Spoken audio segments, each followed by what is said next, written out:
Hello বন্ধুরা, রঞ্জিতার ঘরোয়া রান্নাঘর থেকে তোমাদের সবাইকে স্বাগত জানাই। আজকে তোমাদের জন্য নিয়ে এলাম আলু ডিমের চপ। প্রথমে আমি কড়াতে সাদা তেল আর পেঁয়াজ কুচি দিয়ে দিলাম, লাল করে ভেজে নিয়েছি। এবার রসুন কুচি দিয়ে দিচ্ছি, দিয়ে ভালো করে ভেজে নিলাম। এবার বাকি সব মশলাগুলো দিয়ে দিচ্ছি, হলুদের গুঁড়ো, লঙ্কার গুঁড়ো, জিরের গুঁড়ো, একটু আদা বাটা, নুন আর কাঁচা লঙ্কা কুচি দিয়ে মশলাটা ভালো করে কষে নিলাম। এবার সিদ্ধ করা আলুটা আমি গ্রেট করে দিয়ে দিচ্ছি। খুব সুন্দর একটা রেসিপি। এবার ডিমটাও আমি গ্রেট করে নিচ্ছি। বিকেলে চায়ের সঙ্গে, মুড়ির সঙ্গে খেতে খুব দারুণ লাগে এই চপটা। যারা কখনো খাওনি একবার হলো বানিয়ে খেও।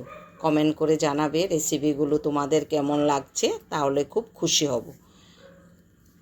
এবার একটু গরম মশলার গুঁড়ো দিয়ে দিলাম, দিয়ে আবারও একসঙ্গে ভালো করে মিশিয়ে নিচ্ছি। যারা যারা রঞ্জিতার ঘরোয়া রান্নাঘর সাবস্ক্রাইব করোনি, সাবস্ক্রাইব করে নেবে, তাহলে নতুন নতুন রেসিপিগুলো দেখতে পাবে। ধনেপাতা কুচি দিয়ে একসঙ্গে ভালো করে মিশিয়ে নিচ্ছি। নিয়ে এবার আমি গোল গোল করে চপগুলো সব বানিয়ে নেব। এবার একটু ডিমের সাদা অংশ নিয়ে নিচ্ছি, ওটার সঙ্গে আমি একটু নুন আর গোলমরিচের গুঁড়ো একসঙ্গে মিশিয়ে ভালো করে ফেটিয়ে নিচ্ছি। এবার যে চপগুলো আমি বানিয়ে নিয়েছি সেগুলো আমি ডিমের গোলাতে ডুবিয়ে নিলাম, নিয়ে বিস্কিটের গুঁড়ো লাগিয়ে নিচ্ছি।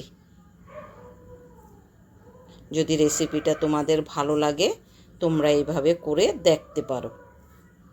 এইভাবে আমি সবগুলো আস্তে আস্তে করে বানিয়ে নেব। খুব সুস্বাদু একটা রেসিপি। বৃষ্টির দিনে চপগুলো খেতে খুব ভালো লাগে। এই দেখো সবগুলো আমি এইভাবে বানিয়ে নিলাম। এবার কড়াতে আমি সাদা তেল বসিয়ে দিয়েছি, দিয়ে আমি আস্তে আস্তে করে সবগুলো ভেজে নেব। যদি তোমাদের রেসিপিটা ভালো লাগে কমেন্ট করে জানাবে। এই দেখো ভাজাগুলো আমার হয়ে গেছে, এবার আমি তুলে নিচ্ছি। আর যদি রেসিপিটা ভালো লাগে তোমাদের পরিবারের সঙ্গে, বন্ধুদের সঙ্গে শেয়ার করো। দেখো দেখতে কি সুন্দর হয়েছে। যদি রেসিপিটা ভালো লাগে লাইক দেবে, শেয়ার করবে, পাশে থাকবে। সবাই ভালো থেকো, সুস্থ